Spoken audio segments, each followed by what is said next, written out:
Reactor online. Sensors online. Weapons online. All systems nominal. Good day and welcome back to my channel.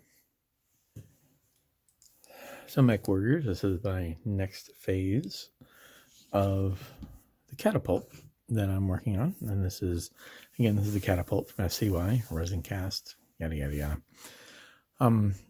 It's a great kit, and I'm coming at this thing from the standpoint of a desire to go for a look that is military. That's sort of realistic, right? So if you look at the paint schemes that you have for BattleTech,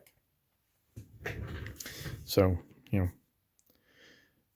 the Star of Clan toads, and so this is an Orion that I'm starting to work on.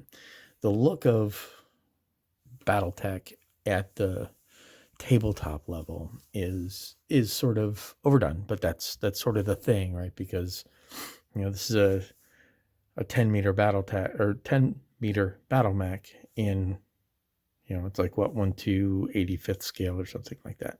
So to get the details and the really cool things, you've really got to sort of overdo the shadowing and so forth. So I'm trying something different. I'm sort of taking this one, and the paint scheme is by request. I'm doing this one for a friend.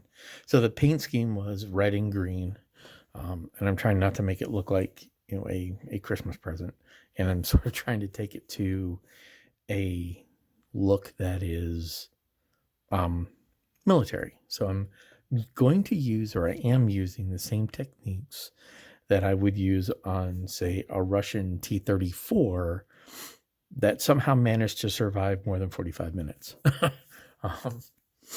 So this is the idea of a battle mech, is these things have lasted centuries, right? So the catapult itself, right? The catapult was built early on in the realm of the Star League, and the catapults that exist later on in the game era have been around for centuries. So these things are beat up. These things have survived. They've been painted and repainted and repaired and modified and so forth. So I'm going for a very over the top weathering and chipped and beat up sort of look. So, but I'm going to use the same techniques that I use for doing military, like tanks and so forth. I'm not going to go into the how-to, right? Because there are so many videos out there that are so much better at the technique than I could possibly do, simply because I can't work with my hands in front of the camera, because I knock it all around. I've tried. But I can go through the step-by-steps and sort of show where I'm at and at each phase. I will recommend strongly a series of videos that I watch often, and that would be Panzermeister 36. Great armor guy, great armor modeler. This kid knows his stuff, and I will put a link to one of the inspiration videos that I use. He did a whole series of weathering armor, right? So weathering DAC, weathering different kinds of tanks, and from different phases. Like he did a DAC tank that was really hyper weathered because it was out in the desert. He did one that was a Stalingrad Stug, which is much more realistic in going for that. So that's what I used for an example, and I'm going to sort of put that link below here and watch him, right? For the actual how-tos, those videos are fantastic, so I'm not going to dig into it. But I am going to, like I said, walk through what I'm doing and how I'm doing it, and we'll see how this ends up looking. So first things first, I did cut a base for it, so I'm going to put this on sort of a little dio base. And of course, because it's BattleTech, I cut a hex base for it. And really all I'm going to do is make a little dio and a stand for it, so that it has something to sit on. So what I've done so far is I've blocked in the colors. So base green. This was the darkest green I could get that looked right. The only other green I had almost came out black, and it was too much. So I'm going with this, and this is going to weather down. This is going to darken up in the weathering. So I'm going to roll with this. Now, I apologize for all the stuff on my hands because, that's how I weather. But what I've done so far is I've now done the blocking in of the colors, the trim, and now I'm getting into the detail pieces. So I've done the chipping, right? So let's take a look at this one. And I focused the chipping, and this is mostly sponge chipping, and it's all done where the feet would chip the paint, right? And it's going to be chipped. And the more I look at it, the more I see that there are other places that could be chipped in more, but I'm going to roll with this for now, right? Because I don't want to completely take it off, because I want this to look like it had been repainted fairly recently, like within the last year. But the paint's going to be all done, and then our weathering, our oils and our pigments and everything else are going to work from this up, just like you would from a tank's tracks and wheels up. There are grease joints, so like here. The nice thing about this one is there's very few. Most of the joints are in the legs, so I pretty much only have to worry about the legs and the joints at the arm, but that's mostly covered. So the majority of the work, the joint work, is going to be from here down. But this is what it looked like with the chipping done. This is where I have it with the chipping in. I've kind of focused on corners. I've done dark and light chipping, and I've done that on purpose.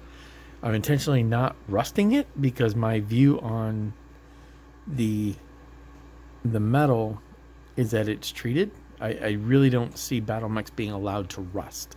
I do see them being allowed to chip and then, scratching down to bare metal, but then being treated. I don't see them letting them rust. Not in the BattleTech universe. So this leg has it where we've taken it for the chipping. The cockpit torso is much less, right? Because it doesn't have all the beat up. It does have some. So I have done some chipping around the edges, and I may put a few more here, and I did some here where the missile pods are going to go, but not really too much, right? I kind of focused on places that would be, just sort of scraped up a little bit. This I'm going to weather up more with the atmospheric weather, so sand, dirt, dust, things like that. The missile pods, done the missiles, gave them silver tips with red dots just to sort of highlight them out. Chipped around the openings, just like I did with the covers here. Chipped around the openings, chipped on the sides of the doors, so that when we put the doors on, and I'm actually going to have them open, the chipping makes sense with where the doors would sit, right? So that's what we've done with this. So that's where we are for the most part. We've done the majority of the chipping. This leg is where I started the oil work. And you can see now, again, how to use oils. I am not going to go into it, but I am, again, going to reference Panzermeister and anybody else who does filtering and rendering and weathering with oils. Panzermeister is easy to follow, so I recommend. That's why I recommend that. But the technique's the same. And treat this like you would a green tank.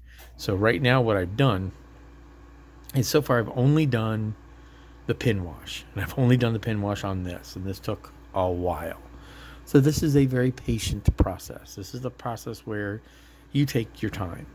Now I did put some little bits of dot weathering in here because I had the black on my brush.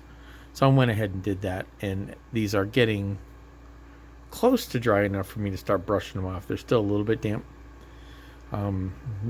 That's still too damp for me to clean out. But that's, again, the way you do the oil weathering. You put them on, and then you can go back and wipe them down. The cool thing about these guys is, if I don't like how it comes out, I'll just go back and do it again. I can wipe it off and do it again. But again, I'm going for that used armor type look. So that's where I am now. Next step, where I have to go going forward, is I have to do the pin wash across all of these guys. And I kind of wanted to do this before I, sort of film this one before I got into doing all that, because I could see that once I get into a flow, I kind of get into a flow and just keep going, because this is the fun part for me. Doing the weathering really is enjoyable. It's what I enjoy more than in almost anything. So getting into doing all this, I could see that I would forget to do this and forget to film it, and then I'd be done with like 3 or 4 steps before I had a chance to point it out. So with that, I will go ahead and move on to doing more of the work here, and say until next time, happy modeling. Reactor online. Sensors online. Weapons online. All systems nominal.